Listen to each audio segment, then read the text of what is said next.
राजा रावण का सर्वनाश इसलिए हुआ गद्दार विभीषण के कारण, और किसी कारण नहीं। और चूंकि राम उस गद्दार के कारण जीते, उस गद्दार को उन्होंने पुरस्कार भी खूब दिया, लंका का पूरा राज्य दे दिया। और तुम देखते हो, ये राम के भक्तों में से एक ने भी नहीं कहा कि विभीषण ने गद्दारी की, अपने भाई को धोखा दिया।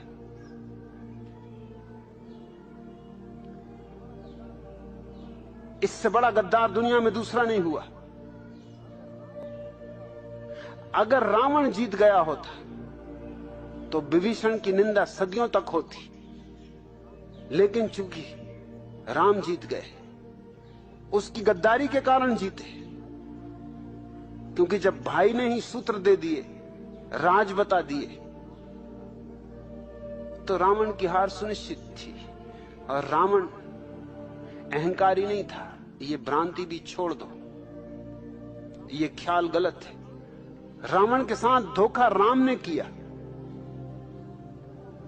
क्योंकि जब सीता का स्वयंवर रचा जा रहा था तो ये बात जाहिर थी कि रावण इतना शक्तिशाली कि वो सीता को ले जाएगा। और वो शिव का भक्त था और शिव का धनुष तोड़ना था, वो उसका हकदार था तोड़ने का। उसने तोड़ दिया होता तो एक चालबाजी की गई। चालबाजी वहां शुरू होती, बेईमानी वहां शुरू होती, राजनीति वहां शुरू होती। इसमें राम जिम्मेवार है इस सारे उपद्रव में, रावण नहीं। चालबाजी ये की गई कि झूठी खबर दी गई उसे कि रावण तेरी लंका में आग लग गई, तुझे जल्दी बुलावा आया, तू भाग, तेरी लंका जल रही, सोने की लंका जल रही। रावण भागा। अब जब लंका में आग लगी हो तो कोई स्वयंवर में रुका रहे, कोई विवाह के लिए तैयारी करे, ये कोई समय है? वो भागा, लंका गए। झूठ थी बात, लंका में आग नहीं लगी थी। जब तक वो लौटा तब तक स्वयंवर समाप्त हो चुका था, तब तक राम ने सीता को वरण कर लिया था। इसका ही बदला देने के लिए, और इसका बदला देना जरूरी था क्योंकि ये बेईमानी की गई थी, सीधा षड्यंत्र था। इसका बदला देने के लिए उसने सीता को चुराया। मगर सीता के साथ उसने जो सद्व्यवहार किया वो राम ने भी कभी नहीं किया। सीता को 3 साल तक कारागृह में रख के भी उसने सारी सुविधाएं दी थी।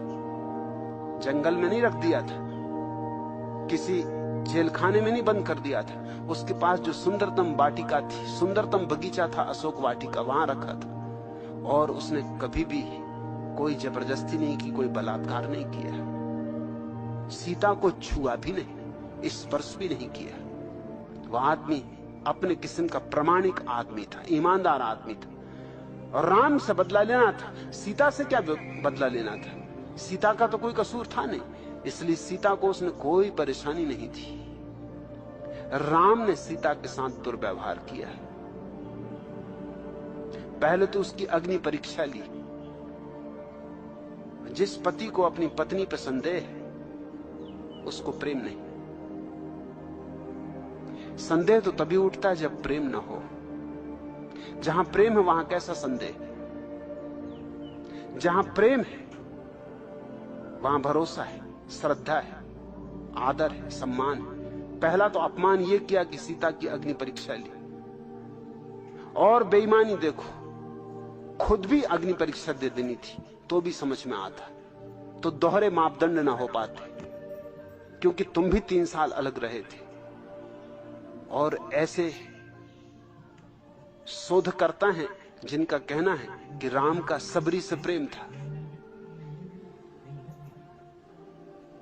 तुम शोधकर्ताओं की किताबें खोज के देखो, रामलीला में तुमने सबरी को देखा होगा। वो झूठ है बात कि सबरी हमेशा बूढ़ी औरत दिखाई जाती, वो सिर्फ बताने के लिए बुढ़ापा दिखाया जाता उसका। सबरी जवान स्त्री थी और जंगल की सुंदरतम स्त्री थी।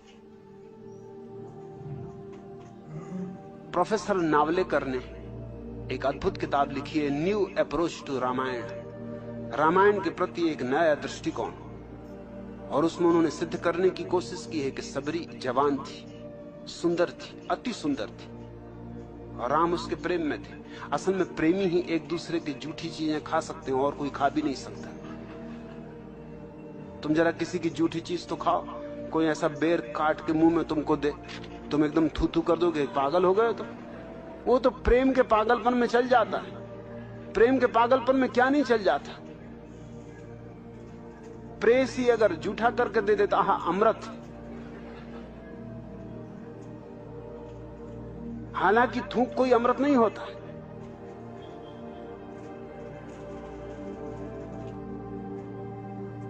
सबरी से राम का प्रेम था, ये नावलेकर ने सिद्ध करने की कोशिश की और मजबूत दलीलें दी।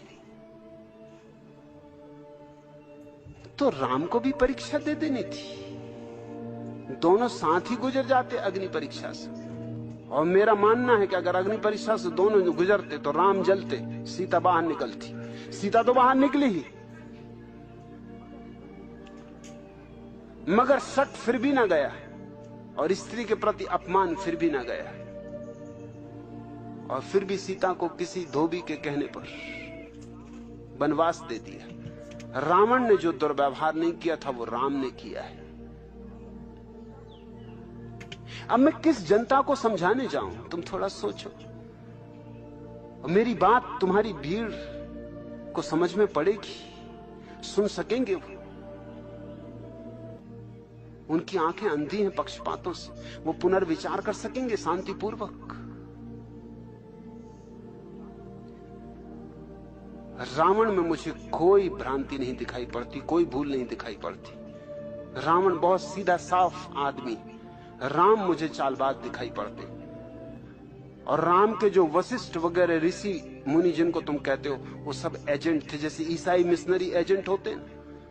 नाम तो लेते हैं बाइबल का, आते हैं इरादा कुछ और रख के। वो राम के एजेंट थे, वो जो ऋषि मुनि दक्षिण में जाकर उपद्रव खड़ा कर रहे थे। उन्हीं एजेंटों के बचाने के लिए सारा आयोजन किया गया था। और इस गद्दार विभीषण को सम्मान देना और इसको वापस राज्य दे देना, गद्दारी का सम्मान हो गया, बेईमानी का सम्मान हो गया, धोखेधड़ी का सम्मान हो गया। और सीता जैसी निष्कलुष स्त्री को, गर्भवती स्त्री को जंगल में छुड़वा देना बिना कहे कि कहां भेजा जा रहा है उसे, ये स्त्री जाति का बड़ा से बड़ा अपमान हो गया। और राम ने संबुक नाम के शूद्र के कानों में शीशा पिघलवा के भरवा दिया था, क्योंकि उसने वेद के मंत्र सुन लिए थे। मैं राम को भगवान का अवतार नहीं मान सकता हूं,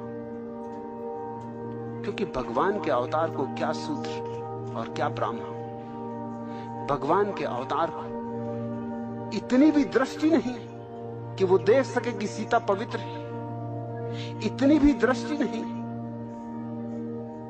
कि देख सके कि धोबी गलत है। और अगर यह भी था कि धोबी ने जो बात कही थी हो सकता और लोग भी कह रहे हो, तो फिर खुद भी राज्य छोड़ देना था, तो चले जाते। वो भी सीता किसान जंगल में, यूं भी 14 साल रहने के अभ्यासी थे, कोई नई तो बात थी नहीं।